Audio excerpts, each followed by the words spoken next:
Hello everybody, it's Michelle and I've got another foraged food for you guys today. I don't know if you guys are enjoying the foraged foods videos, but leave me a comment and let me know. But here in southeastern Kentucky there are lots of foraged foods that we are lucky enough to take advantage of. And one of those is poke sallet. So technically just the plant here before we prepare it into a food dish is just called pokeweed. And the prepared dish that you make with that is poke sallet, or as a lot of people around here say, just poke salad. It's a favorite around here and we love it, but you must know how to prepare it properly. I've got some warnings to give you about poke sallet. First of all, before you go foraging for any foods, you must be 110% certain that you know exactly what you're looking for. You don't want to get the wrong thing, because many things could be very poisonous. And that brings me to my second point. Pokeweed is toxic. And I know you guys are probably thinking, what is up with hillbillies and their poisonous foods? But my response to that is even chicken, if you don't cook it properly, and also eggs, if they're not pasteurized, you have to fully cook those to eliminate the possibility of salmonella. So for us around here, this is no different. It's just in how you prepare it. And we just eat the leaves as cooked greens the way that you would do with collard greens or kale or anything like that. You just can't eat this raw. It can't go in a salad or anything like that, so don't try to do that. The entire plant from root to tip is toxic in its raw form, specifically denoted by the purple color on the stems. The leaves are the least toxic part, so that's why we eat those, and we can cook the toxins out of that, and I'll show you guys how to do that in a few minutes also. But first we're going to go over a little bit about how to clean this out. So like I said, the leaves are the least poisonous part. Next would be the stems, and the very most toxic part that you never want to eat is the roots and the berries. So pokeweed can grow as high as 10 feet tall, but you don't want to let it get that far before you pick it if you're going to be eating it, because the larger it grows, the more toxic it becomes. And you want to get it when it's at this stage, or maybe even a little younger, before it reaches 2 feet tall for sure. I'm going to bring in my salad spinner here, and as I cut up my leaves, I'm going to put them right into here and then take that over to my sink and give it a rinse before we start boiling out the toxins.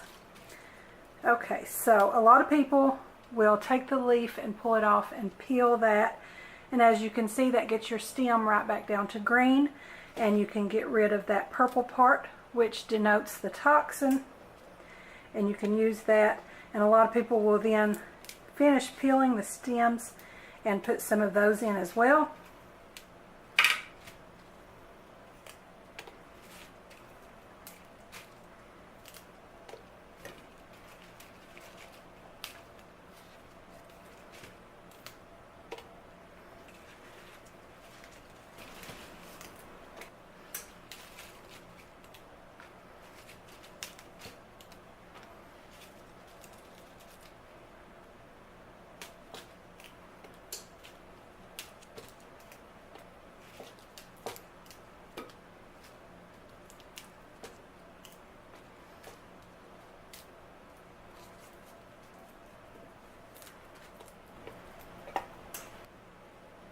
So like I was telling you guys, a lot of people will use the stems, and you can see that there's a lot of that purple color left.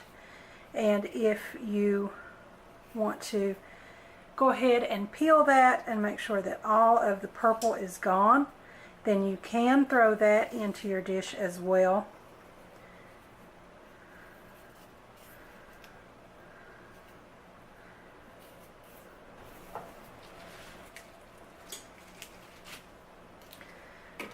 So this is a pretty big batch, or what people around here would call a mess. They would say they got a mess of poke.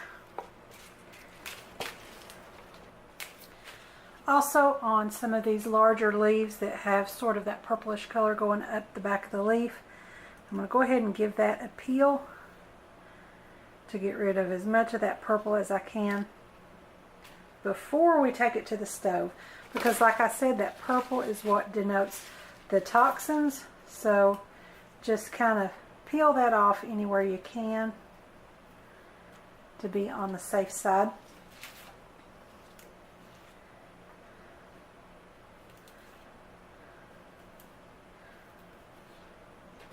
These look very good, no purple at all.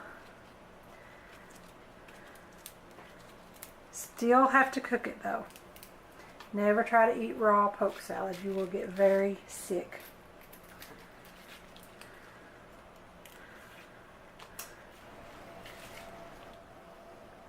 You really don't even have to use a knife at this point. You can just peel the leaf from there, and that'll peel down along the stem to remove that purple. Break it again and peel backwards to remove it from the leaf.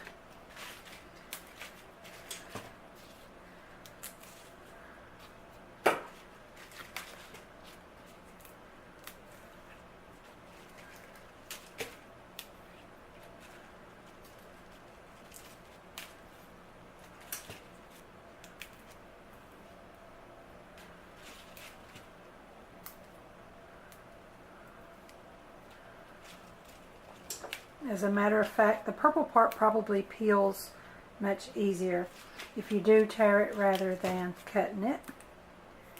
But you can do it either way.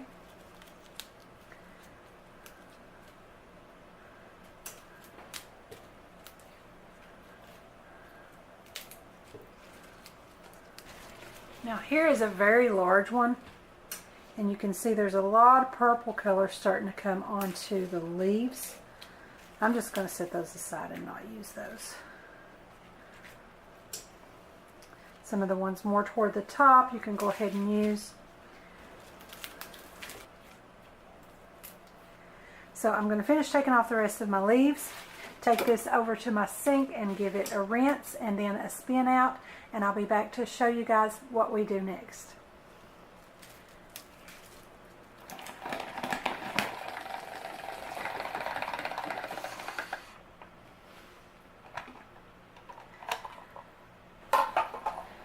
So I gave it a good rinse and a couple of good spins, and as you guys can see, I went ahead and cut up some of the stems in there on the smaller parts of the stem, and also made sure to peel any of the purple off of there.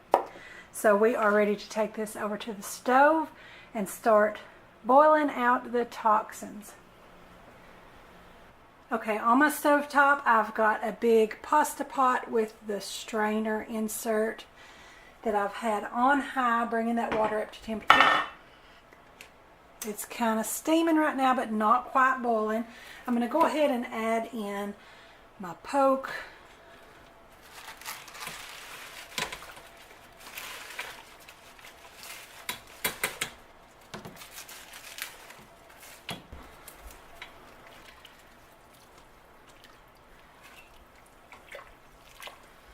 And I want to make sure everything gets underwater. We're going to go ahead and put our lid back on that so that it'll come up to a boil a little bit faster.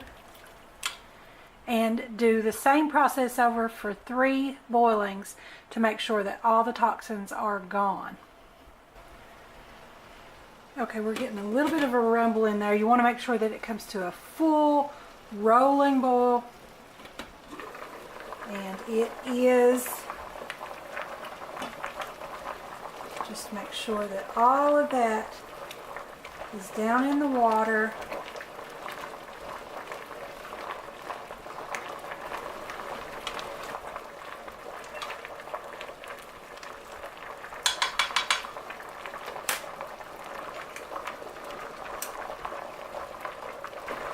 And then we can take that out.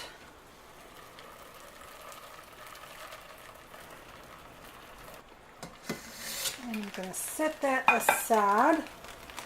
So now I'm going to take my pot over to the sink, pour this water out, and run that full of new clean water. Give this another rinse, and then we'll do the whole process over for a second time.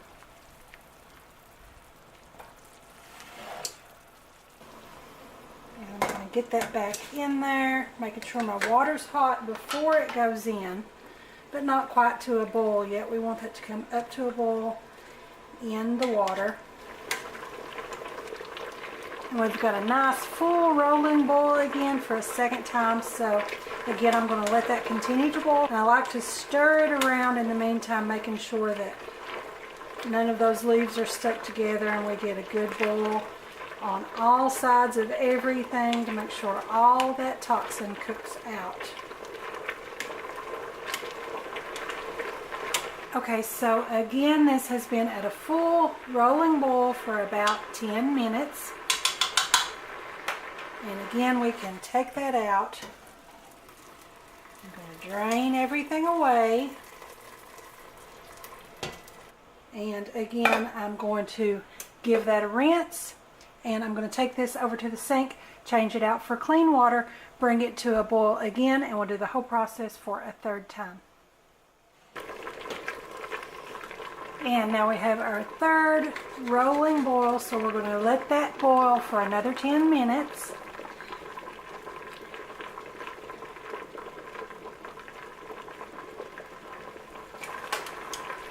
So that is 10 minutes on our third and final boil. And our poke salad should be completely detoxified at this point. I'm just going to drain that all out and give it one more rinse and spin in the salad spinner. And here is the final product. You guys can see that just like any other green, it has cooked way down. And it has reduced tremendously in size. And from all of the rigorous cooking that it had to go through, it's pretty much chopped already. That's why we start with whole leaves, because we probably wouldn't have much left if we chopped them first. But you can just come through with the edge of your spoon and kind of chop up any larger pieces that are left in there. And you're ready to use this just like you would any other cooked greens. You can put it in soups or stews, anything that you want to put it in. One of the not so healthy versions that a lot of people like to do around here that I really wouldn't recommend is to then fry this up in bacon grease with some of the bacon bits in there and maybe a little bit of onion. But if you did want to fry it up that way, you could definitely do that with maybe some avocado oil or something not so unhealthy as bacon grease, but the bacon in there should be just fine. Another healthier way that my husband usually likes this prepared is just to cook this in with some scrambled eggs, and it is delicious. So there's another foraged food for you guys from southeastern Kentucky. I hope you guys enjoy it, and again, be certain if you go foraging for any kind of food that you know 110% positive what you are looking for. And I hope this has helped you guys, and I hope you enjoyed the video. So don't forget to subscribe to my YouTube channel, give me a like over on my Facebook page, and be sure to join our Facebook group, Healthy Minds and Bodies. Also follow me on Pinterest and Instagram, and don't forget to visit my blog. I'll have the links to all of those in the description below, so be sure and check them out. Thanks for watching. I'll see you next time.